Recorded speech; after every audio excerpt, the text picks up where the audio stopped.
You are a community manager working for Naughty Dog, preparing the world for the newest game, The Last of Us 2.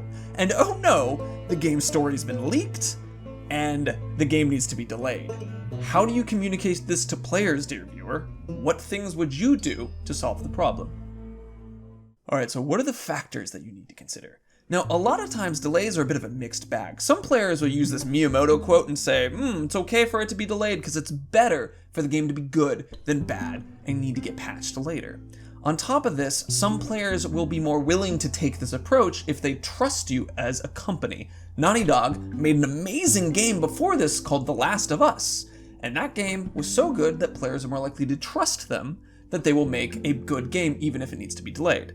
On the other side of that, some players will feel entitled to that date and even feel kind of like a promise was made by that date, and that by needing to push a date back to release a game, it's like breaking your word and breaking this promise to those players. A story-driven game losing its story to the public is going to be a huge problem, as a lot of people are paying for this story, not just the gameplay. So when you lose a big chunk of your game, how do you communicate to players to not spoil it to themselves, and how to make sure that they're more likely to buy the game in the future?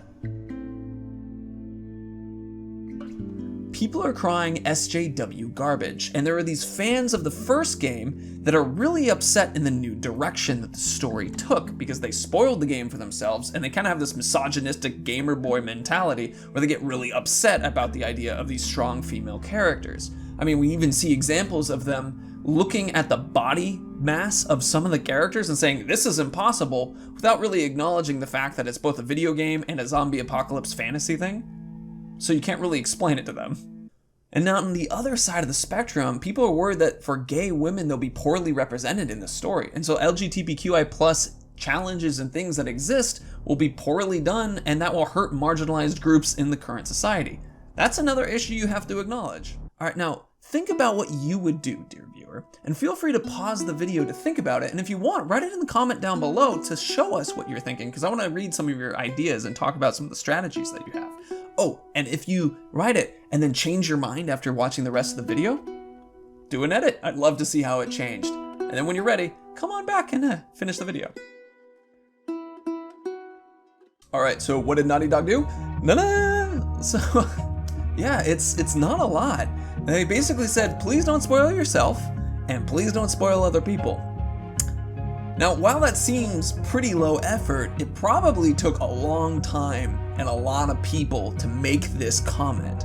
I have experience with stuff like this, and you could have Sony PR, Sony Legal, Sony, heads of Naughty Dog, head game designers, QA, marketing, community management, event planners, just so many people getting involved to try to deal with this problem. And you can have 4 teams of 10+ people each get this done in 2 weeks, and it can just take forever to have that many people agree with something.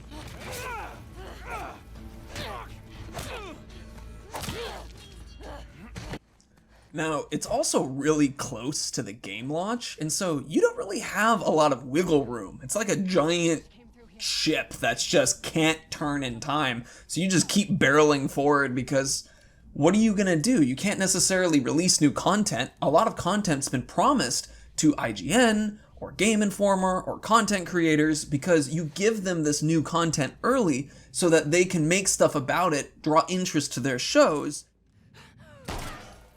and then they will promise you to actually publish these things. Otherwise, it's possible that there's no reason for them to publish the work because if it's already out there, well, what's the point of publishing the work? They don't have that benefit of first reveal. Thus, you kind of have your hands tied in previous agreements with some of these groups. So the method that Naughty Dog ended up choosing to do was to distract you, just doing their best to keep your attention away from these leaks. Now, they would do things like creating a nice safe space on the Naughty Dog Twitter page where you could go and check out all these cool Last of Us paraphernalia or fan art or stories, or just get excited for the things that are coming. And also, whilst it might seem like appealing to someone's better judgment may not be very effective, you would be surprised. I think like the very action of saying, please just don't spoil it for yourself, we're all human here, we know you want to see it, it's worth the wait, has some weight, especially when it's coming from the company. And so people trust Naughty Dog because they have played the first game.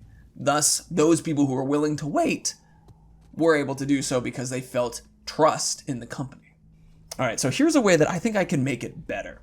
Now, I would try to direct people's attention not just from the cinematics, but to gameplay by saying something like, gameplay is integral to our storytelling experience. Any cinematic taken outside of this context is missing a piece of our storytelling. That, by trying to direct that to the idea, it basically says it doesn't matter if you have the whole script, it's not really the game. I mean, think about BioShock or Dark Souls. If you just had cinematics lined up start to finish, you wouldn't really understand what those games were about. It was all about the audio logs, the level design, those things, even the gameplay integral mechanics is what drove the story. By trying to get people to remember those games and how that worked, it would help those who are feeling like, oh, I don't want to see the story, feel a little bit more strongly about that.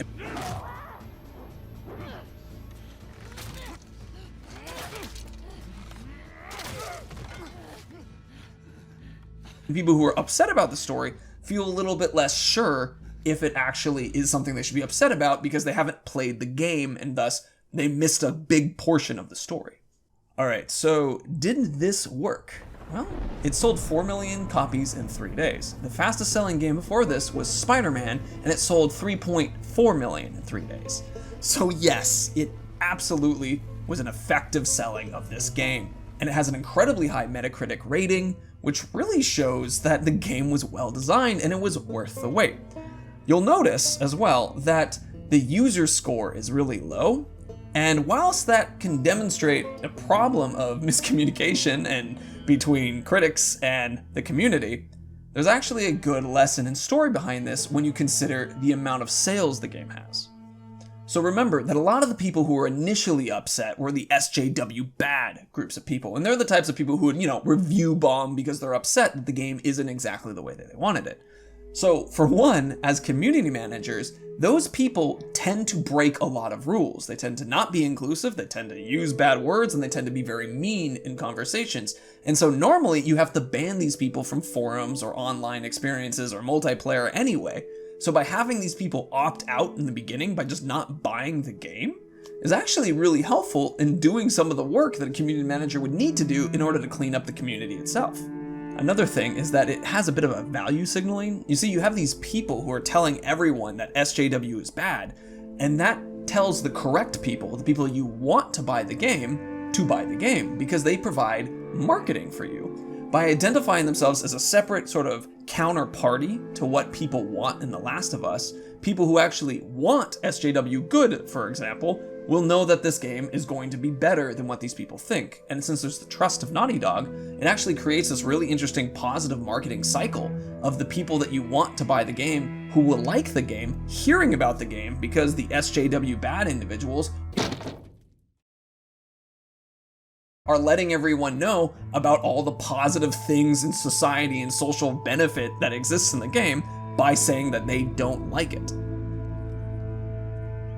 The SJW bad crew is very effective at getting their voices heard, but they aren't really that much of a purchasing power. If we look at the Metacritic review, 50,000 people reviewed this game negatively. And if we took that and compared it to the 4 million sales in 3 days, they would be about an 80th of that amount of people.